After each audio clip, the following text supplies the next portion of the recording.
everyone. Welcome to Empire with me, Anita Arnon. And me, William Davenport.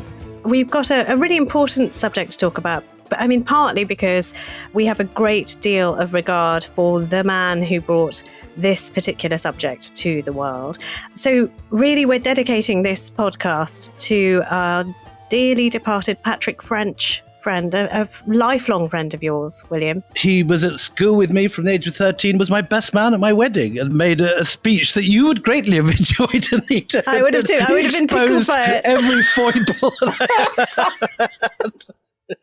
I mean, it wasn't so much a best man speech as a roast. I think we call it. I think that's not going too far. But anyway, the reason that we're discussing Patrick is not his very funny best man speech, but the fact that at the same time, he was working on a spectacular book called Younghusband, The Last Great Imperial Adventurer. And this is a book that re-looked at one of the kind of classic great game heroes, Sir Francis Younghusband, who was involved in the final stages of the Great Game, which occurred after Russia seized much of Central Asia and made this extraordinary sweep down 1,000 miles from the Orenburg line and captured one after another of the sultanates that now make up the Stans. The Great Game had a sort of second lease of life. And again, you get this thing that you get before the first Afghan war of British spies and British explorers meeting Russian spies and Russian explorers in the borderlands around Afghanistan, Western China, Xinjiang, and in Tibet.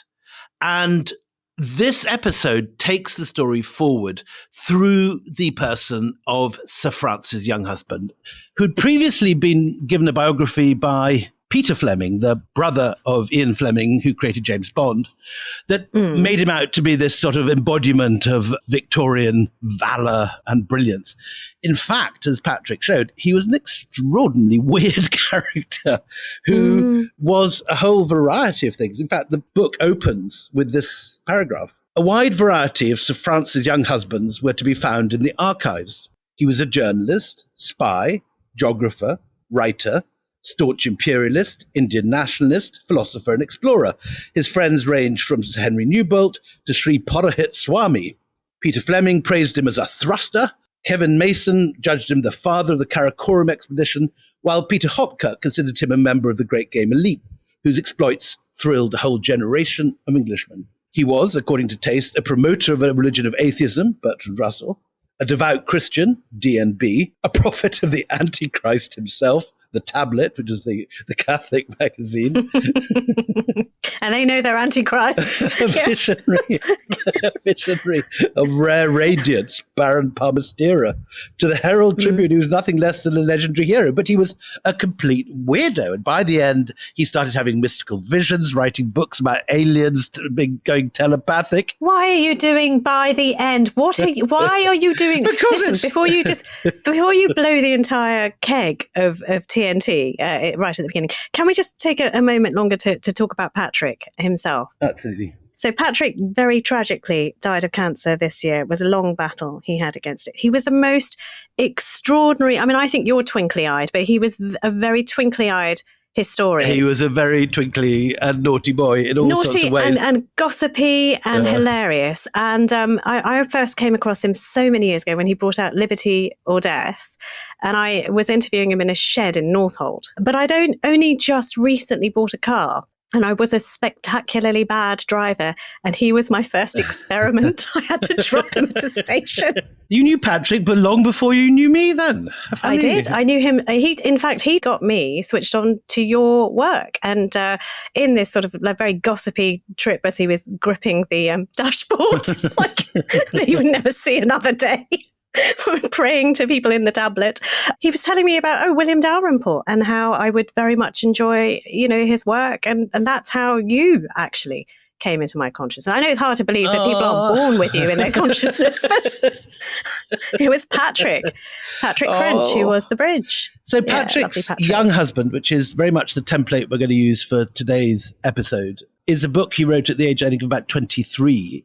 He came to live with me in Delhi when he was working in the archives here. We traveled all over Himachal Pradesh in Younghusband's footsteps. And we were both writing books I was just over the Somerset border. He was in Wiltshire in 1993 to 4 when he was editing this. We edited each other's texts. And it's just incredibly sad that he's no longer here. But I think just rereading this book this week just brought back what a talent. What an amazing writer. How funny, how perceptive. Yeah, and you can hear his voice again when you reread. It's very much in his voice, isn't it? Yeah. It's so much in his voice. Yeah. So last week we told you all to read Tolstoy and gave us 3 live. I'm afraid this time anyone who has not read Younghusband, The Last Great Imperial you're Adventurer, missing a treat. is missing the best book of non-fiction by anyone in my generation. It's a wonderful It is a book. real tale of daring do. Anyway, Patrick, much missed by people who knew him so well like you, and people who knew him and really liked the time that we had, which was not much, but, a really good guy. Anyway, let's talk about Francis Younghusband. So he was born on the northwest frontier of British India in May 1863. His dad was a veteran of the First Afghan War, later Lieutenant of Police in Upper Sindh. His mother, Clara Jane, was from a moderately rich, they weren't poor, but they weren't filthy rich aristos. It was an evangelical family, as you were saying, in Somerset. And his parents moved to India at the close of the Crimean War, just as the East India Company in India was reaching breaking point. Francis's father was actually engaged in suppressing the Great Uprising, the Indian Mutiny, whatever you want to call it, of 1857. And 2 of his uncles were killed in the fighting. So you get an idea of what is wound in this man's DNA. This is the thing that we often forget, is that whole generations of Brits were born in India. And there were these imperial families, as they called themselves, who generation after generation used to send their kids out to India and who inherited in their blood this whole world. And as a result, Younghusband grew up unquestioningly confident in his racial superiority. He was the embodiment of Victorian self-confidence, casual racism, militarism, but also had this thing which you see in Kipling, which is a sort of bonkers Edwardian mysticism, which grows as his life continues. And we'll end with the very, very extraordinary end of the story, which, of course, I won't spoil by previewing at the beginning. Are you sure you won't? Are you sure you won't? I'd be very happy to if you want me to, Anita. It is literally because I cattle prodded you away from it that you haven't already, frankly. But, like so many of that era, families who had settled in India, who were living in these enclaves of superiority, as William sort of describes them, they thought the best place to educate their children was back at home. So you have this sort of, generation after generation of little boys and little girls who are sent on these long voyages back to England to get an education. And Younghusband is an almost direct contemporary of Kipling, who writes this wonderful short story called Baba Black Sheep about the sheer horror and weirdness of being sent from a warm, loving home in lovely, warm climate of India back to the cold misery and horrors of an adopted family in England. And Baba Black Sheep, anyone that doubts Kipling's ability to write should read that. It's one of the most moving stories of childhood. I haven't read it, actually. I will go back and read that. You, in particular, would love it, about a little boy lost in a completely strange world. Everything is foreign to him. He doesn't know anything about England when he arrives. And he clings to the radiators and this horrible punishment, corporal punishment by his adopted family. Yeah, it is something. It's a sort of a thing that happens. It's funny you should say Kipling, because I think that Younghusband looks so much like Kipling. You see the photographs of him. There is you put those 2 faces together, they are very, very similar. Look him up. They look alike. They're the same generation. They have the same views of empire. And then they have the same weird spirituality and mysticism. Yes, which of course you're not going to blow, because you wouldn't blow the ending, because that's not who you are. No. The other thing I was going to say is that, he was sent to Britain snorting. It's a podcast snort. So do you want to telling you off? Do you not snort in the face of my admonishment, young man? But he was sent to Britain aged 12 to be educated at Clifton College in Bristol. And at 18, he enrolls at Sandhurst. Again, this is a trajectory that so many have known, including, by the way, you were talking about people's accounts of their being sent back. It spans decades, because you have General Dyer, who was involved in the Jallianwala Bagh massacre, who's sent back to Ireland to study at Middleton College and has a dreadful time and hates every second of it and is longing to get back to his homeland, which is in his head India, but he means British India. And even as late as, do you remember the great figure of Anne Leslie, a really iconic person in Fleet Street? She was born in Karachi, and she still, right till the end, I used to sort of, interview her, and she would say that, that was home, and that, every time she was sent back to England, and when she's all settled in England, she always felt that she was on some kind of never-ending detention, that there was a punishment from being away from everything that she loved. Anyway, so he goes through Sandhurst. He does very, very well at Sandhurst. He passes through the academy with honours. Because he's the kind of classic late Victorian athlete. He runs the dash quicker than anyone else. And before long, he has been sent off to northern Afghanistan, where he is the other side of the border, just as the Russians are rolling up Merv, the last of the Central Asian Khanates that we dealt with in the Russian Central Asian episode. And what you see in the early life of Younghusband is exactly what we were talking about in that episode, the way that the British are convinced, against all the evidence, that the Russians are about to canter down the Khyber Pass. And it is Younghusband and his fellow similar intelligencers, as they call themselves, the intelligence department in the imperial headquarters at Simla in the Himalayas, who send young men up into the Himalayas and the Pamirs and the Karakorums with more mapping equipment. Younghusband's first job is to find potential campsites for armies in Afghanistan, if, as Simla fears, the British are going to reinvade Afghanistan or certainly cross over Afghanistan to fight the Russians on the Oxus. And this is an early letter, just to give you the tone of Younghusband's language, writing to his sister. Everything is perfectly prepared out here. We have thoroughly good men at the head, and if we don't give those Russians the jolliest hiding they've had for some time, I will eat my hat. Now that's Younghusband out and out, sitting in the hills of northern Afghanistan, waiting with a spyglass for the sign of the Russians and the Russian flags crossing over. And he gets sent off on a whole variety of expeditions. And in fact, the first half of his career is trying to outflank the Russians, not only in Afghanistan, but in places like Manchuria, where the Russians are also expected to move south into.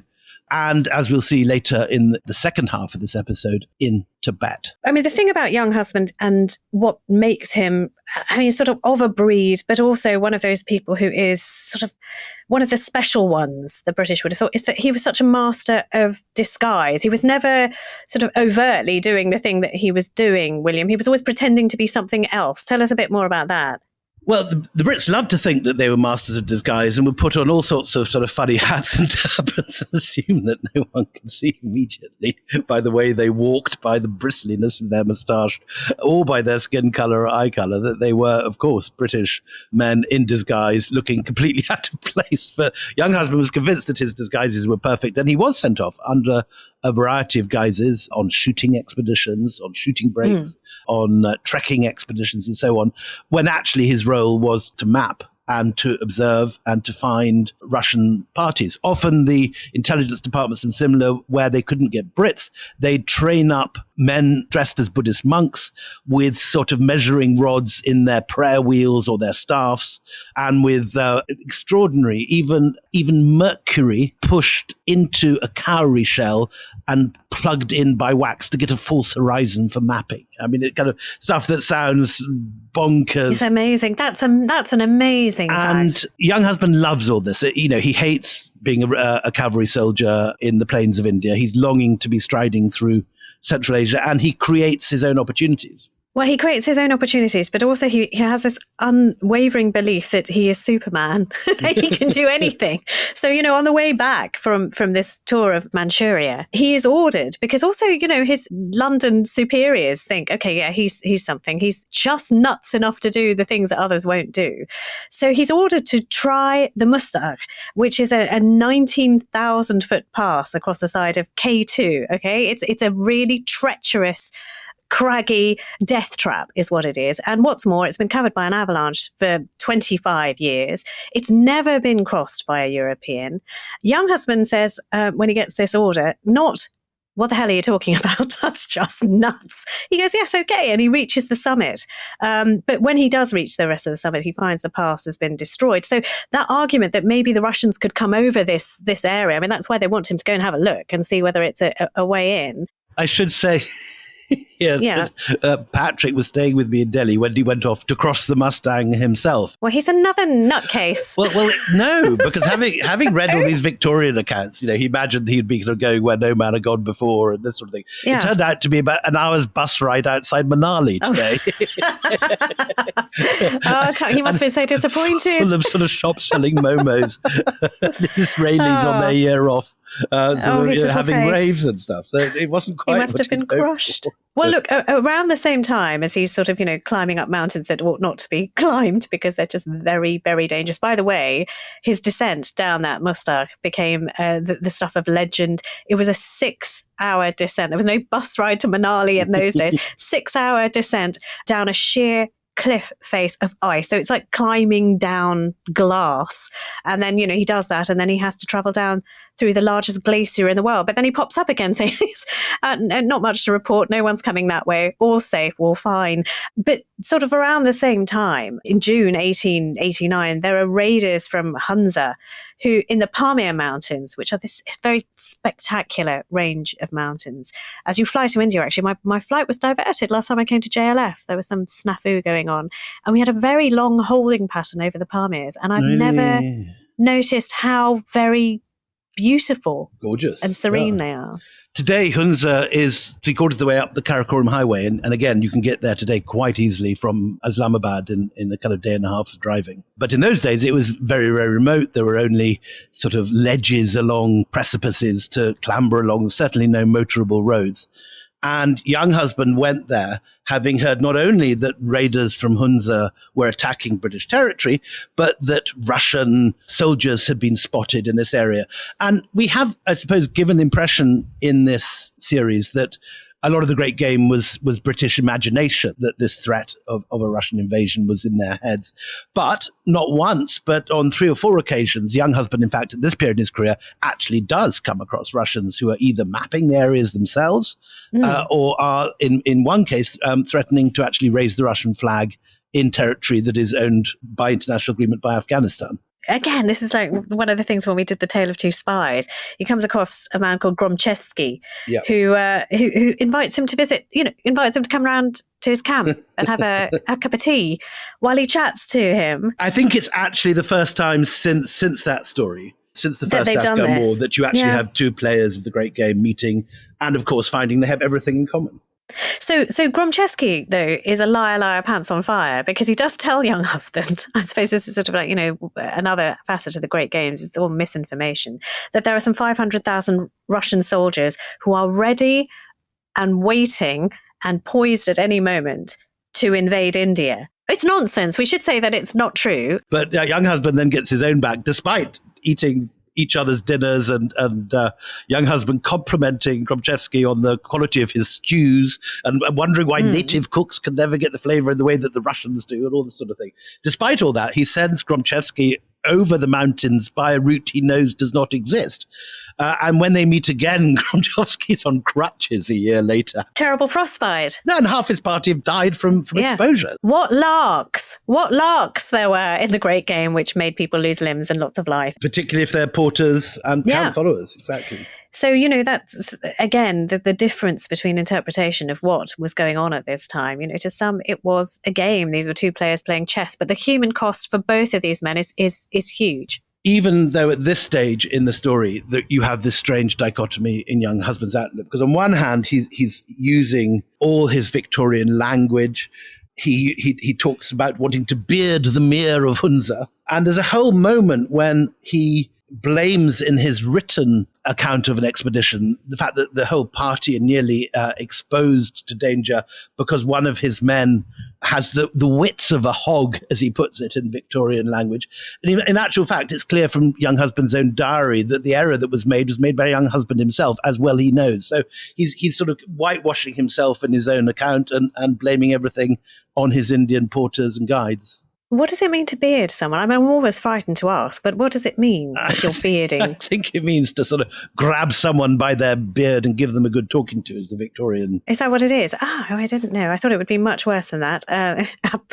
According to the rules of this podcast, things normally are worse than you think. Anyway. So after this, Younghusband is sent to Kashgar in Xinjiang in western China, these Uyghur territories.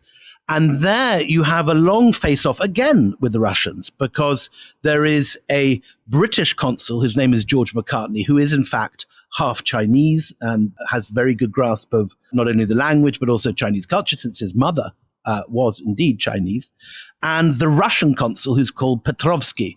And when I first went to Kashgar in 1986, these two consulates had just been turned into backpacker hotels. And I stayed in the British consulate, which was called Chinibag. And I know that Patrick stayed in the former Russian consulate where Petrovsky was based. And again, you had this sort of face-off. These were territories whose borders were often open to negotiation.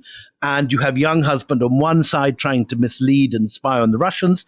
And the Russians, with rather more success, are having all the British post opened, read, copied, sent to St. Petersburg, and then forwarded on. So the Great Game is sometimes made out to be something that almost as if it didn't actually happen, and it's just the invention of a lot of boys' own historians. But, you know, there are these constant clashes of rival consuls, rival military expeditions who bump up against each other. So a year after this Kashgar experience, Younghusband finds himself in a place where he almost starts war with Russia potentially.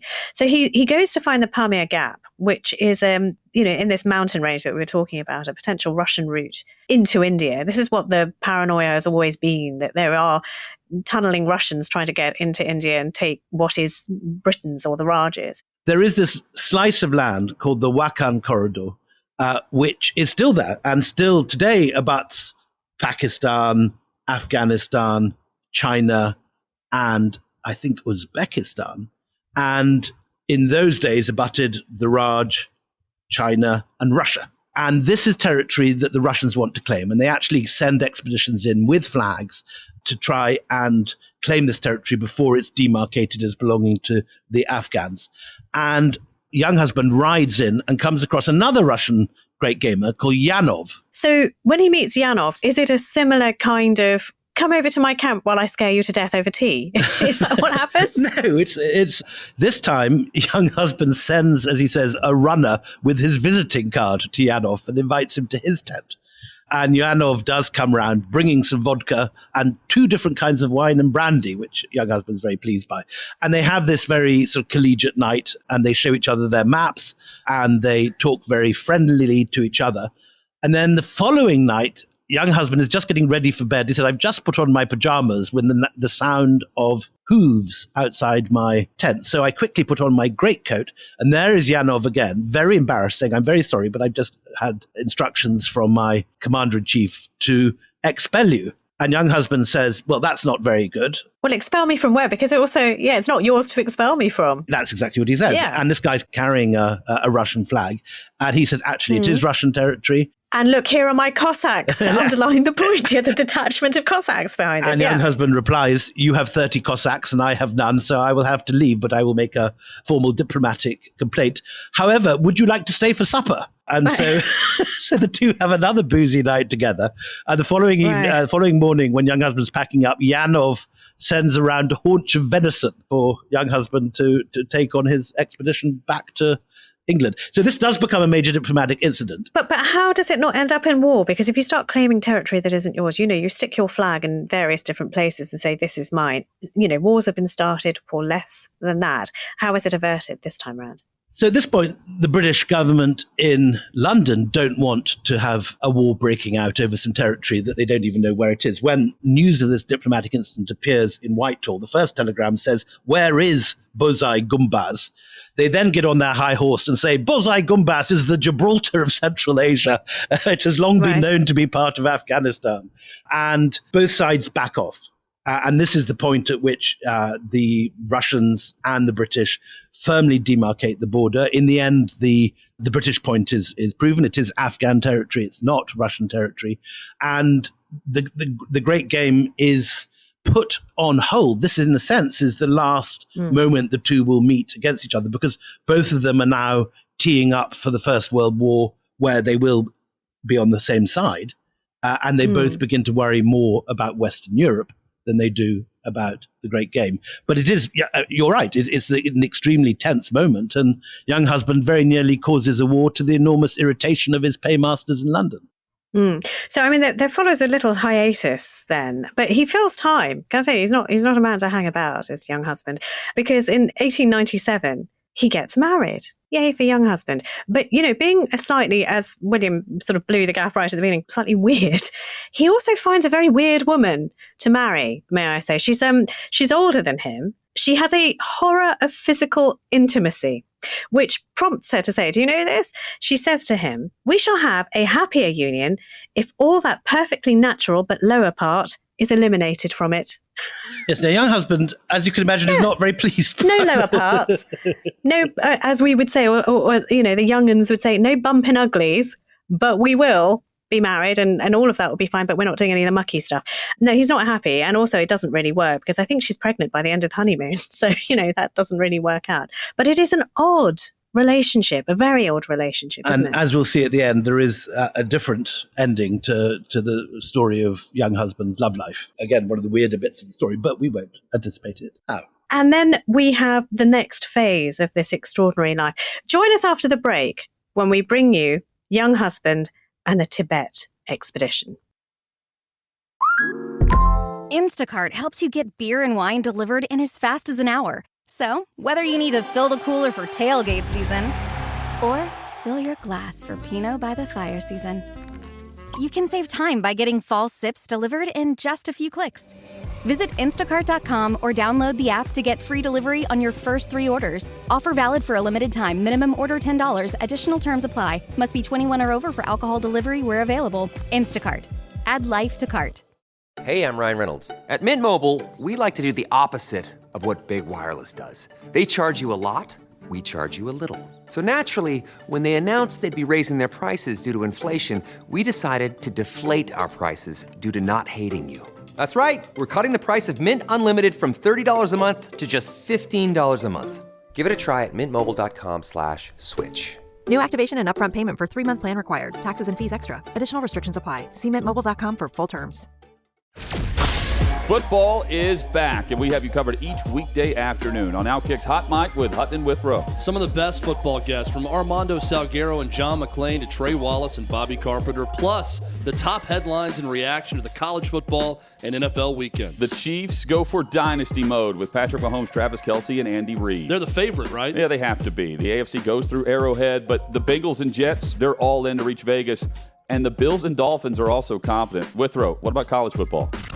Can you say three-peat? That's what they're hoping to say in Athens, Georgia, as the Bulldogs continue their march to college football dominance, while a cast of usual characters led by Michigan, Ohio State, and Bama nip at their heels. There's plenty of craziness on a week-to-week basis. Pull up to the bar with us each weekday afternoon. We're streaming live 3 to 6 p.m. Eastern across the Outkick Network. Podcast available everywhere, and always check out Outkick.com. NFL and college football covering your favorite teams. Outkick's Hot Mic with Hutton and Withrow.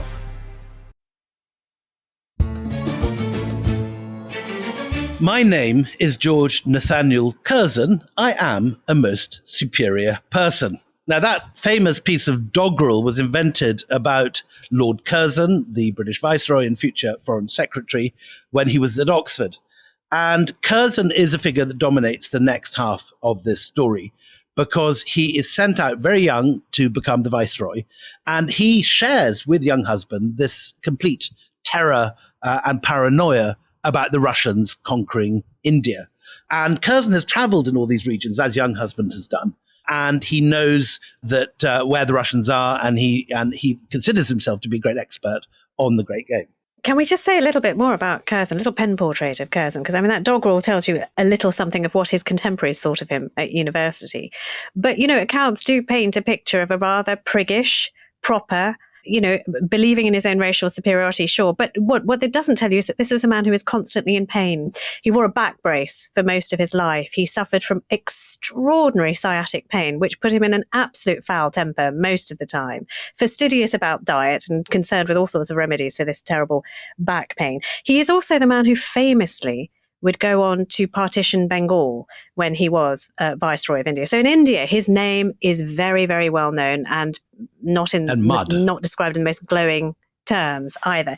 But this is a man with whom Younghusband finds some kind of sort of almost spiritual communion, that they both believe in this greater mission for Britain in India and also in the rest of the region. There are some redeeming aspects to Curzon, such as the fact that he founded the Archaeological Survey of India, which has looked after India's ancient monuments very well ever since.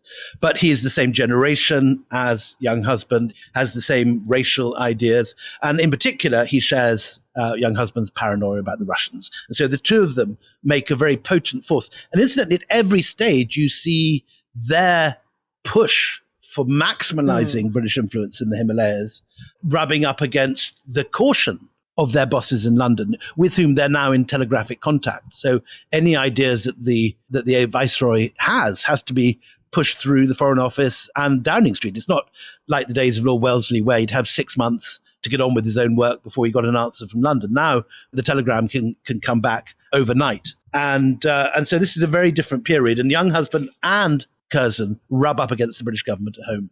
But they find strength in each other. They find strength together, and they have this unified voice saying, you know what, the next place to watch out for is Tibet, the Himalayas, the Tibet and the Himalayas. We've got to secure those places, or the Russians are coming. The Russians are coming.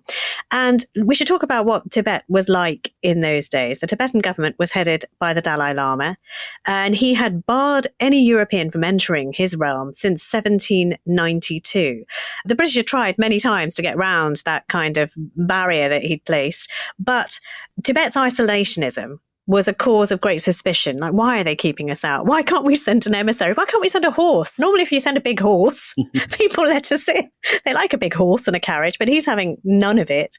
So tell me, how do they respond then? I mean, this is the kind of paranoia. If you don't know what's beyond the curtain, whatever Curzon and Younghusband are saying has a lot of traction, doesn't it, with the big cheeses in London? Well, what really sets them off are these rumors that the Dalai Lama has sent a special envoy called Agvan Dorjev to Tsar Nicholas II in 1901 to discuss a secret treaty. Now, there are elements of truth about this. The Dalai Lama has sent an ambassador to Russia, which is his perfect right. It's not true that the two are discussing a secret treaty or about to turn Tibet into a Russian protectorate, or that the Cossacks are about to charge into Lhasa. All that is complete nonsense. But these rumors about monks disguised as spies or envoys, again, play onto every sort of Edwardian neurosis. And Curzon orders Younghusband to go and establish British relations with the Dalai Lama. And London is continually putting small print behind this, saying this is not to be an invasion. This is to be a diplomatic expedition. This is to define the frontier, to confirm that the Tibetans are not opening military or relations with Russia that are more than diplomatic. But Curzon and Younghusband use this as an excuse to march in with troops. Well, but to be fair, I mean, Curzon can turn round to London and say, you know what, I've sent numerous letters. And he does. He sends numerous letters to the Dalai Lama saying, hello, can we be friends? And they're all returned unopened. So he can legitimately say that all my efforts at establishing any kind of diplomatic bridge in Lhasa is failing. And when news comes from the ambassador in St. Petersburg that the Dalai Lama's envoy has arrived at the Russian court and been received by Nicholas II, the contrast between these two things looks very suspicious to Curzon. So in 1903, Curzon tells Younghusband that he wants him to go to Tibet. At the time, the Foreign Department in India seems now to have completely bought into the Curzon argument that this is now so dangerous, we need to step in.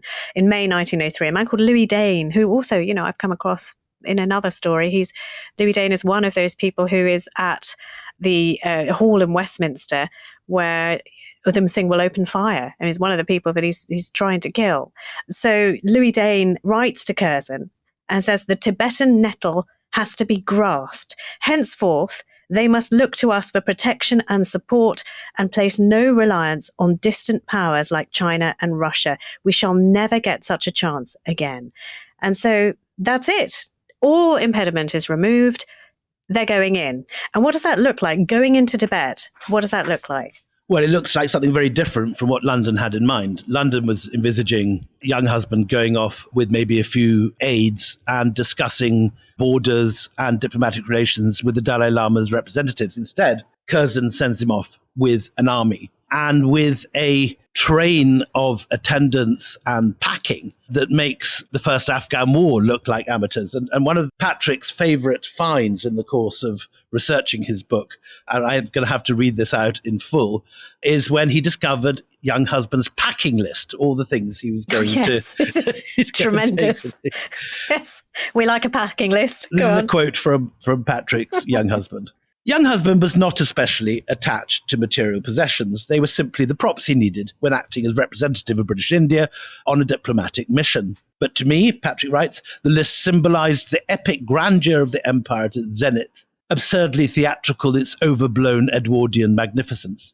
Younghusband's collection included white shirts, 15, flannel shirts, 12, twill shirts, 19, silk shirts, 1, coloured stiff shirts, 12, coloured smooth shirts, 8, full red dress coat and trousers, morning coat and grey trousers, mess coat and waistcoat, Assam silk coat and waistcoat, white evening waistcoat, light flannel suit, Norfolk breeches.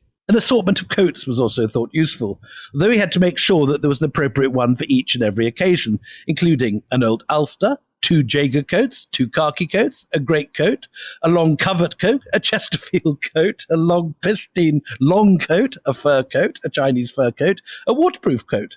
His head, meanwhile, had to be kept covered, so there was a shikar hat, a thin solar topi, a thick solar topi, a khaki helmet, 2 forage caps, a brown felt hat, a white helmet, a white Panama. Then Patrick writes, I found the kit list became a source of endless speculation. It certainly gave a whole new meaning to the idea of a laundry list biography. Why did Younghusband decide on 67 shirts? Would 66 have been too few? Did he ever find occasion to wear the silk Assam coat, or was the weather too cold? When should a shikar hat be worn? Answer, when shooting Chinese partridges in the Chumbi Valley. There were 2 particular items on the list which never ceased to excite me, a cocked hat and a campaign bath. Did the cocked hat survive the journey? Yes, I later found a photograph of Younghusband wearing it in Lhasa. But where did he find time to use the bath? These were the questions I puzzled over in Darjeeling, he writes. I mean, it's beautiful, and it is quite the most bonkers crap. Not since Lady Sale have we been so dazzled with an accoutrement list. But it does explain why they needed some 10,000 coolies to accompany this expedition. So again, so the unseen people, 10,000 Indians who are carrying all this crap across so much crap. But anyway, so that's the expedition into war. That's how you go to war in those days. The expedition, though, it does stall in its early stages. They get stuck at an area called Tuna. Not to be confused with the tinned fish. Oh, thank God you're here, because that's what God. Just in case you were about to make that error, no. I know millions of people have just been saved from a really embarrassing mistake. Thank you. Thanks. Anyway, Younghusband is sort of like flitting back and forth with the Tibetan generals. And, he's trying to, insist that this is Russia. You're being controlled by Russia. Russia is there. You cannot stop talking to Russia. Don't be friends with Russia. Be friends with us. But they're not having it. And in March 1904, the expedition sort of continues to advance into Tibet because nobody is satisfied. Younghusband is not satisfied with the answers that he's receiving. They're categoric denials that they're being puppeted by Russia. He thinks is just proof positive that they're being puppeted by Russia.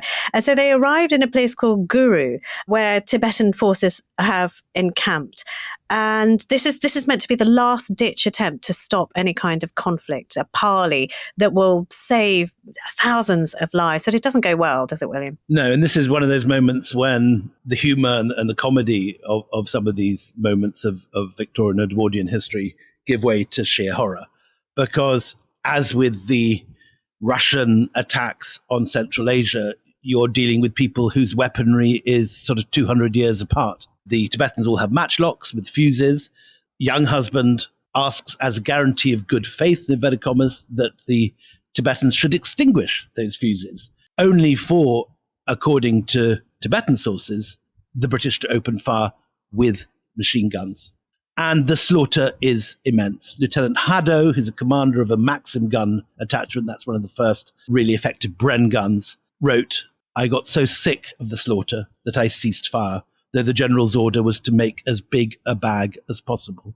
I hope I shall never have to shoot down men walking away from me again." The British lost no men, only 12 wounded, but the Tibetans, in this very short space of time, lost 628 soldiers, with 222 more wounded. And these soldiers, we should say, are warrior monks, so they're not even sort of straightforward soldiers. They believe in fighting with incantations and this sort of thing. So it's a completely one-sided massacre. Yeah, I mean, Younghusband claims that, the Tibetans started it, but, as Patrick, who poured over all the source material, finds that account very doubtful, and especially when you've got the kind of reportage or kind of account left by Lieutenant Haddo to lean back on. Anyway, even in Britain. So Britain, there's a really mixed response to this massacre. We can call it a massacre, I think.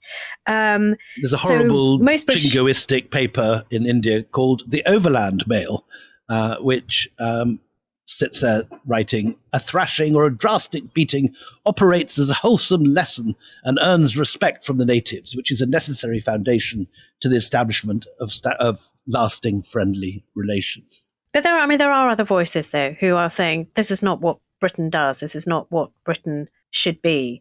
But on May the 5th, 1904, the Tibetans decide they're going to do something in retaliation. So hundreds of Tibetan soldiers attempt to storm a camp at a place called Changlo, and they arrive before dawn. The British forces have, been caught on the hop, but then very quickly, because they have this superior firepower and just, their forces are now well versed in this territory, they regain their composure. They kill at least 200 Tibetans. And Younghusband at this point is shaken by the experience of all of this. But it does prove to him the thing that he said all along, that Tibetans are treacherous, that they are just out waiting to kill us. As the sun rises, they're waiting to cut our throats.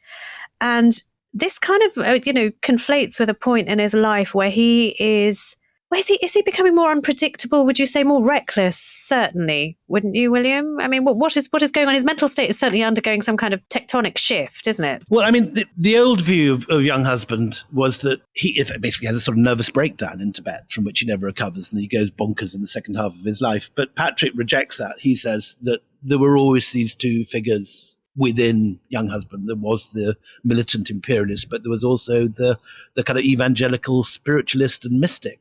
And what happens now is that Younghusband calls on further troops. They are sent, and he marches through Tibet into Lhasa. And on the way, when they pass through towns, and this was a story Patrick used to love telling, the Tibetans would line the streets and clap. Now, Younghusband would ride through, waving merrily at this, imagining that they were welcoming him and were longing for a British army to come. In fact, he discovers later that clapping is how Tibetans expel demons.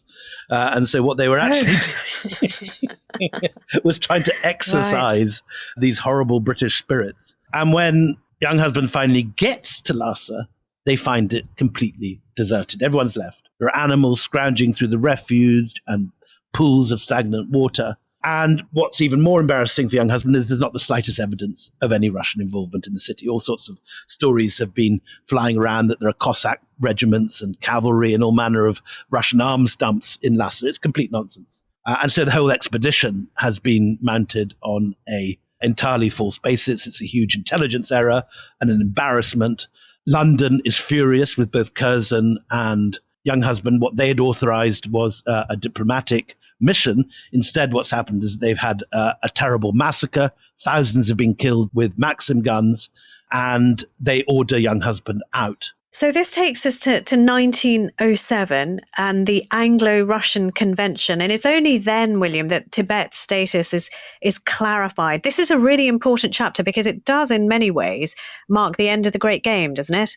It does. And of course, we've got to keep in mind the date too, because 1907, when this is negotiated, is 2 years after 1905, when the Japanese have sunk the Russian Navy. So already the kind of great age, the high watermark of European power over Asia has been and gone.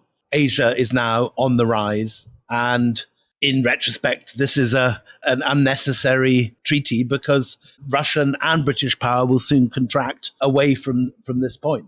And we're also careering towards the First World War. And, this Younghusband expedition becomes, the last great adventure of the Victorian age, that things now will change. They will never be the same again. Patrick French puts it really beautifully. It's a sort of random epic grandeur which belied its historical insignificance, the trail of misconceptions and misunderstandings between civil and military hawks and doves, Shimla and Whitehall, British and Tibetans, and the mission's ultimate failure to achieve anything of lasting substance embodies the British Empire at its overstretched zenith. I mean, that's a powerful piece of writing. He's amazing. This was written, we should say, when Patrick, I think, was 23. Extraordinary. Anyway, before they go out, Younghusband has this important moment of sort of spiritual ecstasy when he's climbing up a mountain, and suddenly he thinks that God is talking to him and that he is to be God's envoy. And so by the time he gets back to Simla, everyone is even more suspicious of Younghusband than they have been before, because he's now sort of spouting all this stuff about being the channel of God and understanding the true nature of spiritualism.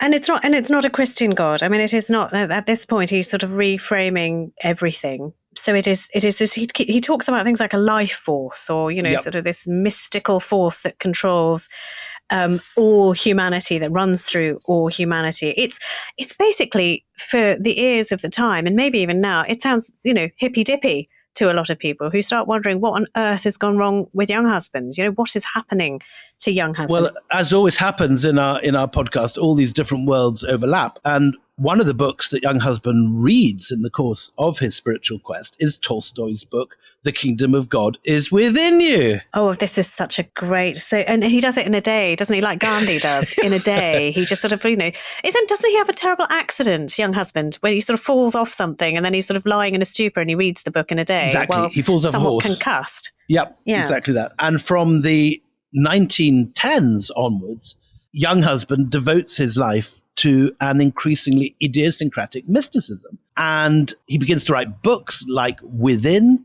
Thoughts During Convalescence, which outlines his theories of an inherent impulse or world spirit that drove humanity. He also prophesied a new age of liberation on Earth based on free love, where humans would communicate with aliens via telepathy. I'm not making this up. And the arrival of a new spiritual leader called the Godchild. And he sends copies of the book to no less than Bertrand Russell, with whom he then sparks up a friendship. Does Bertrand Russell think he's an intellectual equal, or who is this potty man who keeps writing to me? What is the relationship like? I think more the latter than the former. Yeah, I think it's fair to say. So why is this nutcase writing to me all the time? Yeah. But among the things that happen, and now this is a story I know you want to tell, Anita. Oh, yes. Is he creates a new song for his patriotic mystical movement. Yes. Okay. So, I mean, he thinks about the world in terms of spiritual conflict now. He talks about a holy war constantly. And this phrase comes up, the fight for right. The spirit of the people, he believes, should respond to music, speech, and song. And this movement, which, ostensibly because it talks about all religions and all devotion to this great one spirit, it seems to transcend race and everything else. But there's more to it than that, because the people who are drawn to it aren't often sort of racially tolerant. But he does send, or he is the center of a rather extraordinary nexus that produces one of the most well-known and stirring pieces of music that Britain has produced to this day, and that is Jerusalem. So, a supporter of his movement, a man called Robert Bridges, sends Hubert Parry, who is at the Royal College of Music, and is a composer of great note at the time, a copy of William Blake's Milton. Blake being someone who is just as bonkers as Younghusband, and who also thinks God Some may is say. speaking directly to him every day. Yes. Through the kitchen window. So is it really through the kitchen window? That I was not aware of, but okay. But Jerusalem is the thing that really stirred the words. The stanzas of Jerusalem are the ones that they envisage are going to be a clarion call for people to come to this movement. So Parry sets about writing a piece of music to accompany Jerusalem. And Elgar will eventually end up doing the arrangement for this piece of music. And it is exactly everything that Younghusband would want it to be. It is a magnet to, fluttering souls who are looking for greater meaning. Except when Parry discovers that it's being used for his movement, eventually he'll say, I don't want to have anything to do with this, and he'll withdraw it. He'll just say, repudiate the whole thing. But that is how that great patriotic end of the proms, Jerusalem, comes to us. Courtesy, go straight back to Younghusband over this. So he is the commissioner. He commissions this. He's the man responsible. And every time you sing that hymn, think of Younghusband too, because this extraordinary story is part of the tapestry behind it. My favourite sentence in Patrick's biography, I'm just going to read, is about this period. He says that following the composition of Jerusalem, Younghusband wrote over 30 published books, founded numerous outlandish societies, attempted to start a new world religion, and organised the first 4 expeditions up Mount Everest. He took cold baths at very low temperatures, had great faith in the power of cosmic rays, and claimed there were extraterrestrials with translucent flesh on a planet called Altair. Yes, I know. It is. It's sort of Scientology-ish, isn't it? That there is an alien force that's going to come. One of the people, though, he is drawn to at this time is Rabindranath Tagore as well. He sort of starts seeking out godmen in robes, or people with sort of any kind of mysticism about them. Tagore is one such, and there's a really quite fetching picture of both of them. Look it up, with Tagore, and they're both sort of very intensely looking into the camera, but he adopts various guru disguises himself. He takes the name of Sri Purohit Swami, who it says is, was to 1930s counterculture what the Maharishi Mahesh Yogi was to the Beatles. Sort of like that is. Talk about crossing the Rubicon as a personality. And then, even more madly, he has a secretary, an assistant called Lady Lees, with whom he falls in love. And Lady Lees is, as usual with these stories, 30 or 40 years younger. And he gets her pregnant. And this is one of Patrick's extraordinary discoveries that no one knew before. He thinks that the child that they're going to give birth to together is going to be the godchild. And from this point, things go kind of more and more balmy. In one of his last books, Life in the Stars, Younghusband moves away from the idea of a world mother, which had been the subject of many of his previous spiritual books, and imagines a world leader, a universally influential figure chosen by higher beings. And this is, I think, what he thinks he's giving birth to with Lady Lees. What? An asexual alien? Really? A godchild, goodness me. Who's going to say a messiah. The god. Yes, a messiah. So in sort of almost on the crest of this crazy, Younghusband suffers a stroke, and it is a fatal stroke. It kills him in 1942. And instead of being buried in India, where, so much of his life was defined, where he was born, the place that was his home that we were talking about at the beginning of the program, he is buried in Dorset, next to a place that is now a caravan park. And on his gravestone, I think there's an inscription of Lhasa. There's a Tibetan statue on the gravestone, which again is so ironic considering how he made his name in Tibet. Did you want to quote a bit, William, just to end? I would love to. There's 2 lovely endings to Patrick's book. There's the first ending, which describes his death, and then there is a summary. And I'd love to read both, if you'd allow me. Sir Francis Younghusband remained conscious almost to the last. He drifted slowly towards another world, the world of the spirit, the dimension that he had come to live and die for. He was dying, slowly dying. Madeline, Lady Lees, sat with him reading prayers while he squeezed her hand to signify he understood. Very early, in the morning of Friday, the 31st July, 1942, she felt that final moment approaching. He began to leave her, very calmly and peacefully. A little after 6 o'clock, he died, cradled in Madeline's arms. And then Patrick ends his book by looking at this extraordinary story of this arch-imperialist who became a proto-guru. Younghusband's life was shaped by his willingness to change opinions. His detached, bizarre approach to the people around him opened up possibilities that others would never have considered. Although he was not willing or able to change his outward bearing, he remained a paragon of proud, polite British respectability to the end. He came to realize that his inner voices could never be ignored. After his mountainside vision in Tibet and his near-fatal car accident, he slowly permitted this deeply felt spiritual impulses to come into the open. During the 1920s and 30s, he felt his way in the dark, uncertain how this mighty religious ambitions should be put into practice. Then in his final years, he stepped back from Everest and exploration and the written word, transferring his energies to the process of internal personal transformation with his beloved Madeline, Lady Lees. It was in this capacity to evolve that gave his life an epic quality, a kind of representative greatness that mirrored the era through which he lived. Francis Younghusband belonged to Dorset, not to the Himalayas, I felt by the end. It was his last great joy, the place where he found a love and a peace and an understanding that he never reached anywhere else.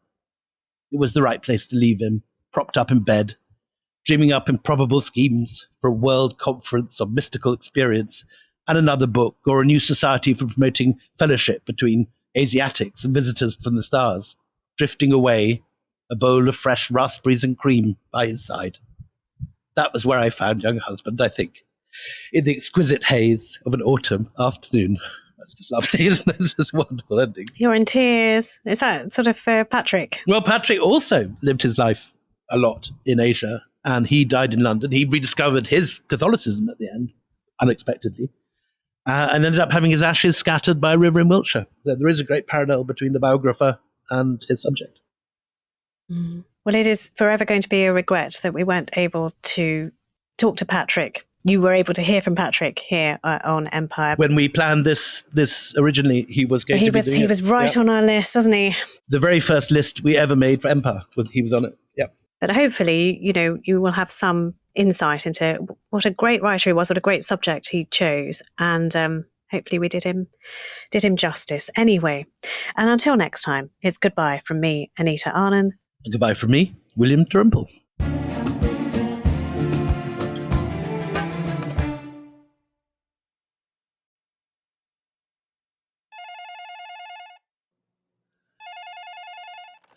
William Dalrymple speaking. William, hi. Sherlock Holmes here. I'm sorry, who? Very little time to explain, I'm afraid. Are you on a train? I can't hear a thing. I can't hear you. Yes, on a train, indeed. Would much rather be in it, but hey-ho, needs must. Ah, Jesus, Sherlock, can we please get off this thing? Who is that? My companion. He and I are assisting a Maharaja family who will go unnamed. We are returning to them a stolen Mughal-era jewel. Do you still have it, Watson? Yes, I bloody have it. Splendid. You're doing what? How? Why? Yeah, you can hear all about it in our podcast, Mr. Dalrymple. Oh, Jesus Christ, nearly slipped. Your podcast? Yes, Sherlock & Co. It's new, from Goalhanger, weekly show. Ah, bridge! You can find it wherever you get your podcasts. Sherlock & Co? Yeah, that's right. It's our adventures and it's... This is our stop, Watson. Cheerio, William. What on earth? For the first time ever, I'm a consulting detective. every single Sherlock Holmes story Do you know what, mate? God help me. will be retold. We believe there is a bomb on a tube train heading to Clapham Common. I know this. Yeah, sorry, I was speaking to the For listeners. goodness sake, hold this. Oh my God! Just don't pull the pin. Why on earth would I pull the The pin? game is afoot, Watson. A new weekly podcast from Goalhanger. Sherlock and Co. Probably will be a bad episode, actually. Gonna have to be a three-parter, I think. Three-part problem for a three-pipe problem. Sherlock, I said. I heard it. Sherlock and Co. Out now, wherever you get your podcasts.